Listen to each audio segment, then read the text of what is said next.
Hello everyone, welcome to the channel let's make nursing easy. आज हम पढ़ने वाले हैं मल्टीपल प्रेगनेंसी या कॉन्जुगेट ट्विंस। इसमें क्या होता है? Simultaneously development of more than one fetus inside the uterus. अगर साथ साथ में मोर देन एक फीटस अगर यूट्रस में डेवलप हो रहे हैं तो उसको हम मल्टीपल प्रेगनेंसी बोलेंगे, चाहे वो अब ट्रिपलेट हो या क्वाड्रिप्लेट हो।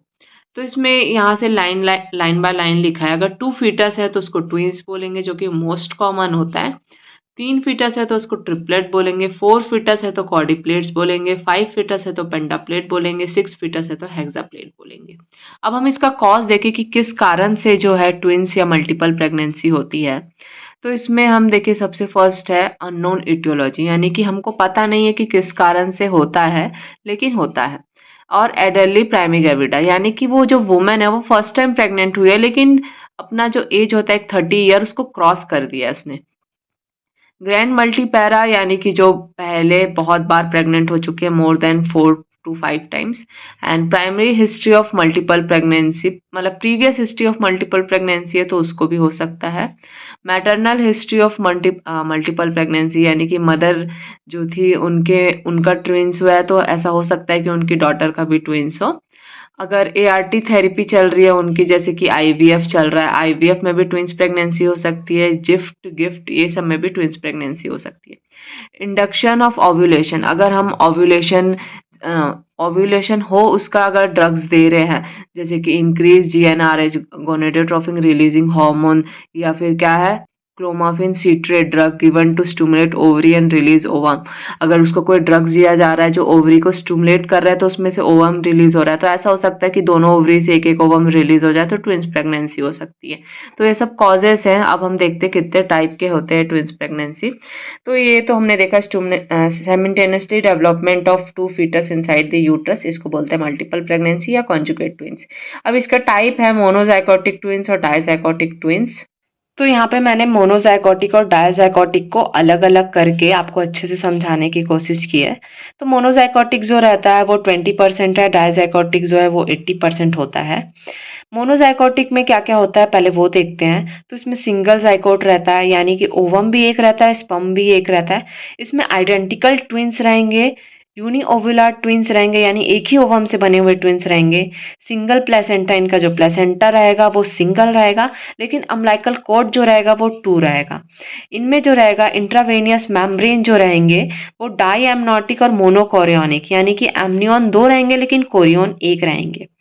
इसमें जो रहता है ट्विंस पिक साइन, जिसको हम बोलते हैं लैम्डा साइन, वो इसमें थिन हमको शो होता है। और इसमें जो बच्चे रहेंगे वो सेम स्ट्रक्चर के रहेंगे, सेम सेक्स के रहेंगे, सेम क्रोमोसोम के रहेंगे। No need of blood transfusion और क्रॉस मैच रहेगा, नो स्किन ग्राफ्ट रिजेक्शन रहेगा। यानी कि जो बच्चे रहेंगे वो सेम दिखेंगे, सेम सेक्स के रहेंगे। अगर दोनों फीमेल है तो दोनों फीमेल, दोनों मेल है तो दोनों में मेल रहेंगे। इनका क्रोमोसोमल स्ट्रक्चर भी सेम रहेगा, क्योंकि इन लोग एक ही ओवम और एक ही स्पर्म से बने हुए हैं। वही अगर हम डाइजाइकोटिक देखें तो इसमें 2 जाइकोट रहते हैं। एक ओवम, 2 ओवम रहेंगे, 2 स्पर्म रहेंगे, दोनों अलग अलग फर्टिलाइज होंगे। तो इसमें फर्टर्नल ट्विंस रहते हैं, अलग अलग रहते हैं। बाय ओव्युलर ट्विंस रहते हैं, यानी कि 2 अलग अलग ओवम से बने हुए रहते हैं। 2 प्लेसेंटा रहेगा, 2 अम्लाइकल कॉर्ड रहेगा। इसमें इसमें जो रहेगा इंट्रावेनियस मेम्ब्रेन, वो भी दो दो ही रहेगा, दो डाई एमनियन और डाई कोरियन। और इसमें जो थिन जो लैम्डा साइन रहता है वो थिक हमको शो होगा, यानी कि हमको एकदम चौड़ा दिखेगा इसमें। और इसमें जो ट्विंस रहेंगे वो सेम भी हो सकते हैं या डिफरेंट भी हो सकते हैं, यानी कि उनका जेंडर वो मेल मेल भी हो सकते हैं या मेल फीमेल भी हो सकते हैं। साथ में इसमें क्या है, डिफरेंट और सेम सेक्स हो सकता है, यानी कि अगर मतलब कि वही जो मैंने अभी बोला, डिफरेंट भी हो सकते हैं और सेम भी हो सकते हैं। और इनका लुक भी मैटर करता है, सेम भी दिख सकते हैं, डिफरेंट डिफरेंट भी दिख सकते हैं। और साथ में इनको जो ब्लड क्रॉस मैच है वो कराने की ज़रूरत पड़ती है, क्योंकि इन लोग अलग अलग ओवम और अलग अलग स्पर्म से फर्टिलाइज हुए हैं। और इनमें जो स्क्रीन ग्राफ्टिंग है उनमें रिजेक्शन हो भी सकता है और नहीं भी हो सकता है। तो ये था डिफरेंस बिटवीन मोनोजाइकोटिक और डायजाइकोटिक। आगे देखते हैं। So monozygotic twins, if division of zygote occur before 72 hour, ये 30% केसेस में होता है। तो इसमें क्या है, 2 प्लेसेंटा रहेगा, 4 फीटल मेम्ब्रेन रहेंगे जो कि डाई एमनियन और डाई कोरियन रहेंगे। वहाँ रेड कलर का जो आपको दिख रहा है उसमें एमनियन भी 2 हैं, कोरियन भी 2 हैं। अगर ये 72 आवर के पहले हो जाता है तो, अगर यही डिवीजन 72 आवर के बाद होता है जो कि 4 to 8 डे में होता है, जो कि 66% चांस रहता है। तो इसमें जो प्लेसेंटा है वो सिंगल रहता है, डाई एमनियन रहेगा लेकिन मोनोकोरियन रहेगा, और साथ में इसमें 3 फीटल मेम्ब्रेन हो जाएंगे। जो फर्स्ट में था अगर 72 आवर के पहले होता है तो 4 फीटल मेम्ब्रेन थे, 2 एमनियन थे, 2 कोरियन थे। लेकिन जब ये 72 आवर के बाद में हो रहा है तो इसमें क्या हो जा रहे हैं, 3 फीटल मेम्ब्रेन हो जा रहे हैं। जो डाई एमनियन है यानी एमनियन 2 रह रहा है लेकिन कोरियन 1 हो जा रहा है। ये मोस्ट कॉमन होता है मोनोजाइकोटिक ट्विंस में। साथ में if division zygote between 9 to 14 days, ये 3% केस में होता है। अगर 9 to 14 डेज में अगर जाइकोट का डिवीजन हो रहा है तो सिंगल प्लेसेंटा रहेगा, मोनो एमनियन और मोनो कोरियन रहेगा। इसमें एमनियन भी एक रहेगा और कोरियन भी एक रहेगा, यहाँ डायग्राम में दिख रहा होगा आपको। साथ में अगर fourth, if division after 14th day, अगर 14th डे के बाद अगर डिवीजन हो रहा है, फॉर्मेशन ऑफ बाइलैमिनार डिस्क, उसमें बाइलैमिनार डिस्क जो है वो बन जाता है। तो इसमें क्या होता है, attached from one part called conjoint और सेमस ट्विंस। इसमें जो रहता है, जो बेबी रहेगा उसका एक जो भी पार्ट रहेगा वो कॉन्जॉइंट यानी कि जुड़ा हुआ रहेगा, जिसमें से कि मोस्ट कॉमन रहता है थोरैकोफेगस। मोस्ट कॉमन जो कि चेस्ट से जुड़े रहते हैं। मैं आपको एक एक करके इसका फोटो भी दिखाते जाती हूँ साथ में। फर्स्ट है थोरैकोफेगस, सेकंड है ओम्फैलोफेगस, सिफेलोफेगस, इसियोफेगस, फाइगोफेगस। तो ये कुछ टाइप के थे कॉन्जॉइंट ट्विंस। अब हम आगे चलते हैं। अगर हम क्लिनिकल मैनिफेस्टेशन यानी कि साइन एंड सिम्टम देखें तो इंक्रीज फंडल हाइट रहेगा, इंक्रीज सिम्फाइसिस फंडल हाइट, यानी कि जो हाइट रहेगा फंडस का जितना उसका वीक है उससे ज़्यादा रहेगा। यानी कि अगर 32 वीक की प्रेगनेंसी है तो उसका फंडल हाइट 34 36 ऐसा मिलेगा आपको। More than 1 fetal part palpable, जो फीटल का पार्ट है मोर देन 1 आपको पैल्पेबल होगा। More than 1 fetal heart sound auscultate, fetal का हार्ट साउंड भी मोर देन 1 अस्कल्टेट होगा। मोर इंक्रीज इन एब्डोमेन ग्रीथ, यानी कि अगर आप ग्रीथ यानी कि एक टाइप से आप देख सकते हो सरकमफ्रेंस, मतलब कि अगर आप मेजरिंग टेप लेके अगर जो वुमन रहेगी उसका पेट का पूरा ऐसे नापोगे तो वो अधिक दिखेगा।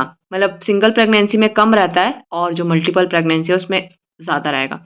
मोर हीमोडायलेशन, यानी कि अगर आप सीबीसी करोगे तो उसमें जो आरबीसी का काउंट है वो थोड़ा और कम आएगा, जो नॉर्मल प्रेगनेंसी में रहता है उससे भी थोड़ा कम आएगा। डायग्नोसिस कैसे कर सकते हो आप, तो यूएसजी करोगे, फिजिकल एग्जामिनेशन करोगे, उससे आपको पता चल जाएगा कि जो फीमेल है उसको ट्विंस प्रेगनेंसी है। कॉम्प्लिकेशन क्या हो सकते हैं इसमें, अगर ट्विंस प्रेगनेंसी है तो एबॉर्शन हो सकता है, एपीएच हो सकता है, पीपीएच हो सकता है, पॉलीहाइड्रोमिनस हो सकता है, प्रीमैच्योर रप्चर ऑफ मेम्ब्रेन हो सकता है, प्रीटर्म लेबर हो सकता है, प्रीटर्म बेबी हो सकता है। तो ये सब क्या है, कॉम्प्लिकेशन है ट्विंस प्रेगनेंसी के। मैनेजमेंट कैसे करेंगे, सबसे पहले इसका पर्पस देखें तो to save delivery, to prevent from complication of mother and fetus. Presentation देखेंगे हम, तो अगर दोनों बच्चे जो हैं बोथ वर्टेक्स हैं तो इसमें 50% चांस है कि हम नॉर्मल वर्जाइनल डिलीवरी कराएंगे, और अगर फर्स्ट वर्टेक्स है और सेकंड ब्रीच है तो 30% चांस है कि हम नॉर्मल वर्जाइनल डिलीवरी कराएंगे। फर्स्ट ब्रीच है और सेकंड वर्टेक्स है तो 10%, और बोथ ब्रीच है तो वो भी 10%। इसमें हम सी सेक्शन ही करते हैं। अगर बोथ वर्टेक्स है तो हम जो नॉर्मल वजाइनल डिलीवरी कराना प्रिफर करेंगे, या फिर एक वर्टेक्स है और एक ब्रीच है, जो फर्स्ट बेबी है वो वर्टेक्स है और सेकंड बेबी ब्रीच है, तो उसमें 30% चांस रहेगा कि हम नॉर्मल डिलीवरी कराएं। नहीं तो हम अगर जो भी ट्विंस प्रेगनेंसी रहता है उसमें कंसिडर करते हैं कि सी सेक्शन ही करा दें। Delivery of first fetus, immediately clamp and cut the umbilical cord.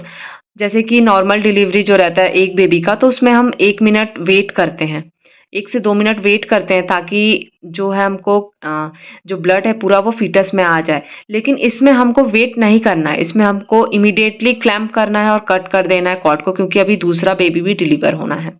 Delivery of anterior shoulder of second fetus, अगर जो सेकेंड फीटस है उसका जो शोल्डर वो डिलीवर हो गया तो हमको एर्गोट डेरिवेटिव दे देना है, एडमिनिस्टर कर देना है फीमेल को, या फिर इंजेक्शन ऑक्सीटोसिन 10 इंटरनेशनल यूनिट इसमें हमको एडमिनिस्टर कर देना है, ताकि जो है वो बच्चा जल्दी से बाहर आ जाए और उसके साथ साथ जो उसका प्लेसेंटा है वो भी जल्दी आए। तो यहाँ तक था हमारा ट्विंस प्रेगनेंसी या कॉन्जुगेट ट्विंस। आपको समझ आया कि नहीं कमेंट में ज़रूर बताना, और चैनल पे न्यू हो तो ऐसी वीडियोस के लिए like share and subscribe. Thanks for watching.